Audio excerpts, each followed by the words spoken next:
جس کے پاس نور ہے اور نور میں چلتا ہے، زندگی گزارتا ہے روشنی میں، وہ جو اندھیروں میں ٹپٹے کی مار رہے ہیں، جو کہ بہت سی اندھیریوں میں گرفتار ہو کر اسے اپنی بدعمالیاں بدکیدیاں بلی لگنے لگیں، وہ اپنے آپ کو ہدایت پر جانے اور ہدایت آپ لوگوں کو گمراہی پر جان دیں۔ ایسے لوگ بھی ہیں جو ہیں گمراہ، اپنے ہدایت پہ جانتے ہیں اور ہدایت یافتہ کو گمراہی پہ جانتے ہیں۔ جب ان کا یہ حال ہے تو ان کی ہدایت پر آنے کی کیا امید ہے؟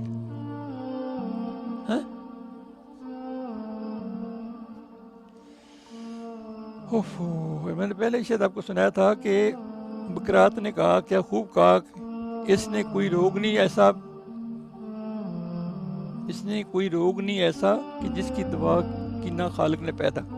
یعنی ہر روگ کی دعا اللہ نے پیدا کی ہے، مگر وہ مرض جس کو آسان سمجھیں کہ جو طبیب اس کو آسان سمجھیں، یعنی جو مرض کی دوائی بنائے طبیب اس کی مخالف کریں، اس کو نقصان دہ سمجھیں، اس طبیب کے کہنے پہ اس پہ علاج نہ کریں، اپنا دوا اور پرہیز سے جی چرائیں، اس طرح اپنے مرض کو اور بڑھائیں۔ یعنی جو اس کو کہ یہ پرہیز کرنا، یہ دوائی کھانی، یہ دوائی نہیں کھانی، وہی کرے تو پھر مرض اور ہی بڑھنا ہے۔ نہیں، ہم مریضوں کو تربیت کریں، میرا پتر آپ نے نہ بہادر رہنا ہے، مسواک کرنے، بد نگاہی نہیں کرنی، جھوٹ نہیں بولنا، ہم فنکاری نہیں کرنا، 2 نمبری ماں کام نہیں کرنا، نیک بننا ہے، نیکوں کو دوست بنانا ہے، تو چھوٹے چھوٹے بروں کے پاس جائے رستے توڑ کے ٹی وی دیکھے، موبائل میں جائے، وقت ضائع کرے، زندگی برباد کرے، خواہشوں کی غلامی کرے، اور اس کو پوچھے گا کون؟